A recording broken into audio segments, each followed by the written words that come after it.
Gloire à Dieu. Que Dieu vous bénisse dans le nom de notre Seigneur Jésus-Christ. C'est une grâce pour moi d'être avec vous encore cette semaine et de partager avec vous ce message et ces sujets de prière pour que nous ayons une vie transformée. Notre thème de cette semaine, c'est une nouvelle démarche. Je l'ai aussi intitulé « Quand Dieu fait irruption dans ta vie ». Lisons la parole de Dieu. Genèse 32, du verset 24 au verset 26. Jacob demeura seul. Alors un homme lutta avec lui jusqu'au lever de l'aurore. Voyant qu'il ne pouvait le vaincre, cet homme le frappa à l'emboîture de la hanche.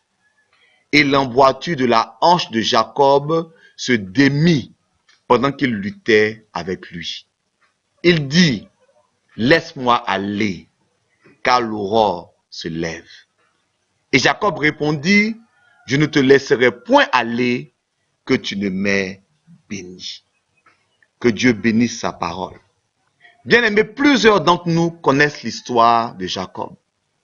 Jacob a trompé son frère Ésaü pour lui voler le droit d'aînesse et la bénédiction.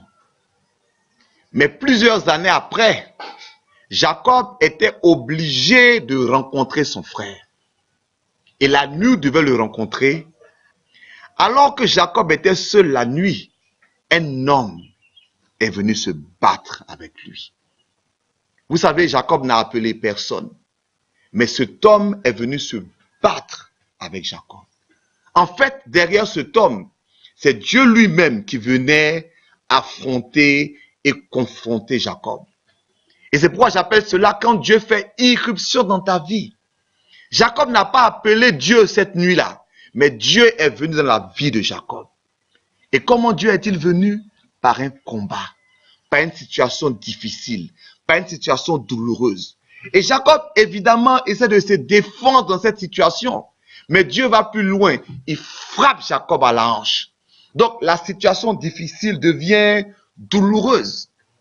Et à la suite de ce choc, Jacob change de démarche. Il se met à boiter. Chers amis, vous savez, la démarche nous parle de notre comportement, de notre marche chrétienne, de notre témoignage. Jacob connaissait Dieu, puisque Jacob a rencontré Dieu à Bethel. Mais sa façon de marcher, c'est-à-dire sa façon d'être, n'avait pas changé. Il était toujours trompeur et menteur. Et comment je le sais? C'est que la nuit où il devait rencontrer son frère, il a fait encore une de ses stratégies de trompeur. Il a mis ses femmes et ses enfants devant et il est resté derrière. En d'autres termes, si Ésaü vient qu'il est fâché, il va tuer ses femmes, il va tuer ses enfants, mais lui, Jacob, peut fuir. Il était encore trompeur dans sa tête. Mais Dieu voulait changer sa démarche.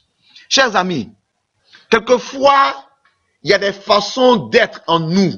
Ce n'est pas forcément le péché. Il y a des façons de faire en nous.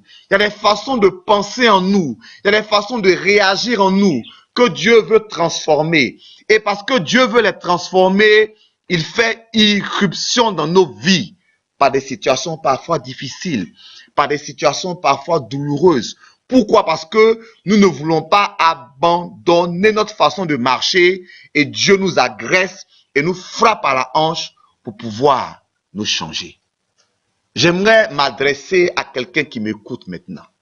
Vous savez, alors que l'homme est venu se battre avec Jacob et que Jacob s'est battu avec l'homme, il aurait pu simplement l'immobiliser. Parce que quand quelqu'un va me frapper, que je me défends, c'est pour l'immobiliser. Mais alors qu'un homme vient l'agresser, Jacob dit à cet homme, bénis-moi. Donc derrière cette agression, il a compris que c'était la main de Dieu. Et il ne voulait pas sortir d'une difficulté sans que sa vie n'ait changé. Si tu traverses une situation difficile actuellement, fais confiance à Dieu. Tu en sortiras peut-être en boitant, mais il est nécessaire que tu en sortes béni. Parce que ce que les hommes voient n'est pas important. Les hommes te verront en train de boiter, mais toi tu as rencontré Dieu cette nuit. Par cette circonstance, Dieu a changé ta vie et il t'a donné une grande bénédiction. Fais comme Jacob. Dieu est venu l'agresser en guillemets. Dieu est venu le frapper en guillemets. Dieu est venu changer sa démarche en guillemets. Mais Jacob a dit à Dieu, tu m'as frappé, mais bénis-moi avant de partir. Je ne te laisserai pas aller sans que tu m'aies béni. Maintenant, écoute-moi. Je ne sais pas ce que tu traverses actuellement. Peut-être que tu as mal à la hanche. Peut-être que ta démarche a changé. Mais sache une chose.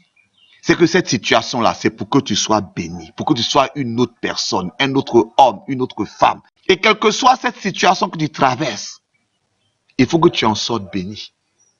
Il faut que ta démarche change. Il faut que tu sois lancé dans ta destinée, comme l'a été Jacob cette nuit. Son nom a changé, sa démarche a changé, sa personnalité a changé, et comme nous le verrons la semaine prochaine, sa destinée a changé. Que Dieu te bénisse. Voici donc nos points de prière. Point de prière numéro 1. Prions pour que Dieu nous aide à combattre dans la prière et à lui faire confiance dans les situations compliquées. Un homme est venu se battre avec Jacob. Jacob ne s'est pas découragé, il s'est battu avec cet homme jusqu'à ce que Dieu le bénisse. S'il te plaît, prie. Dieu te fera sortir de cette situation avec une bénédiction.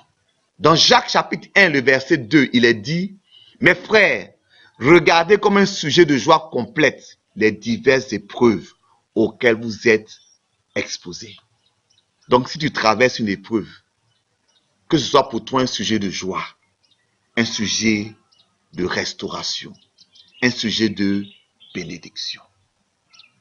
Point de prière numéro 2.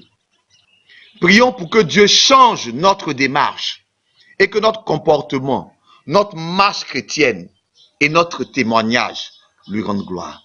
Colossiens 1, verset 9 à 10 nous dit que nous devons marcher d'une manière digne du Seigneur et lui être entièrement agréable, en portant des fruits en toutes sortes de bonnes œuvres et en croissant par la connaissance de Dieu.